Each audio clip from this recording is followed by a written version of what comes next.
Kita mempunyai Tuhan kaum muslimin, ya. Kita mempunyai Tuhan, mempunyai Rabb yang maha kaya, yang maha menggerakkan hati semua hambanya.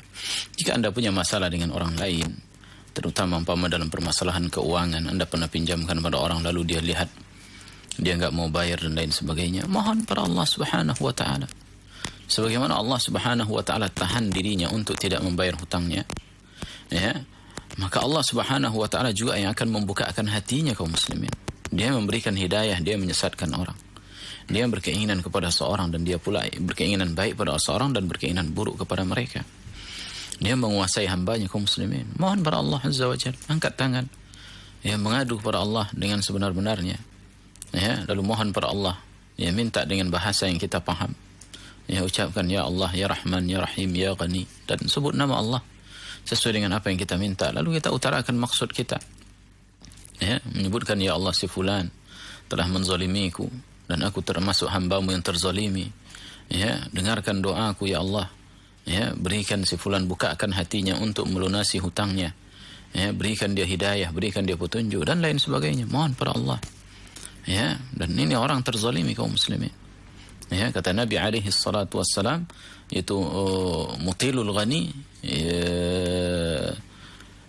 orang-orang yang mutilul al-ghani zulmun. Kata Nabi alaihi salatu wassalam, itu orang yang mampu mengulur-ulurkan hutangnya atau tidak membayar-bayar hutangnya, ini adalah kezaliman. Berarti orang yang dia hutang uangnya lalu dia tidak bayar, dia adalah orang yang terzalimi.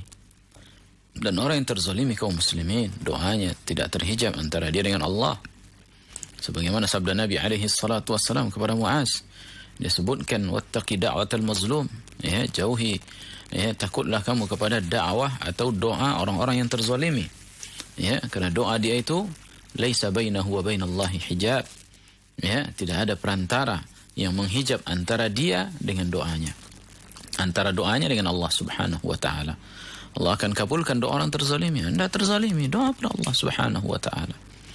Ya, mohon pada Allah. Ya, Rabb Anda, jika Anda serius, Allah akan dengarkan. Ya, jangankan Anda, orang kafir saja berdoa dia kabulkan doanya. Ya, apalagi kita yang muslim serius berdoa, mohon pada Allah Subhanahu wa taala. Ya, demikian kaum muslimin dirahmati oleh Allah. Kalaupun seandainya dia tidak membayar, ya, lalu kita lihat latar belakangnya, dia orang yang mampu tapi dia ingin lari dari hutang, ya, maka boleh kita masuk jalur hukum, enggak ada masalah demikian. Ya, kalau memang orang-orangnya tersebut menzalimi Anda, ya, tidak membayar hutangnya dan sengaja dia tidak mau bayar, ya, silahkan laporkan dia kepada pihak yang berwajib agar menyelesaikan perkaranya. Ya, kecuali kaum muslimin dirahmati oleh Allah, keadaan orang tersebut susah payah. Ya, oleh karenanya seorang yang apabila dia beri hutang kepada orang lain, ya, syariat kita tidak memperbolehkan kita untuk mengambil keuntungan dari hutang yang kita berikan kepada orang lain, karena itu termasuk riba, menzalimi orang, mengambil harta orang dengan cara yang zalim. Ya, oleh karenanya apabila itu orang yang diberikan hutang tersebut dalam keadaan susah, ya, maka Allah katakan fanaziratun ila maisarah, maka berikan tangguh sampai dia mampu membayarnya. Ya, nggak boleh kita katakan, ya, mengatakan kepada orang yang tak mampu membayar hutang ketika dia jatuh tempo, dia sebutkan saya undurkan hutang tetapi tambah sekian persen. Subhanallah, ini kezaliman, ini riba kaum muslimin dirahmati oleh Allah. Ya, nggak boleh kaum muslimin, seorang muslim mengambil dari saudaranya, memanfaatkan kesusahan orang, ya, atau disebut dengan menari di atas luka orang lain. Ya, dan ini haram hukumnya kaum muslimin dirahmati oleh Allah. Ya, jadi kalau seandainya dia susah, undurkan. Kalau seandainya dia dalam kondisi seorang memang enggak sanggup sama sekali membayar hutangnya, sedangkan kita, Allah telah cukupkan kita dengan sesuatu yang lebih besar daripada apa yang kita berikan pinjaman kepada dia, alangkah sebaiknya seorang memaafkan. Datang kepada dia, katakan, telah ku maafkan hutangmu. Aku lihat keadaanmu, ya, yang seperti ini, kau sakit, kau tak dapat lagi berusaha. Sekarang ku maafkan hutangmu. Ya, wahai saudaraku, silahkan, ya, engkau cari cari hidup hanya untuk kebutuhanmu saja, enggak usah pikirkan hutangmu lagi. Subhanallah, ini memasukkan kegembiraan dalam hati orang lain kaum muslimin dirahmati oleh Allah. Ya, nah demikian, ya, sikap kita kepada orang yang berhutang kepada kita.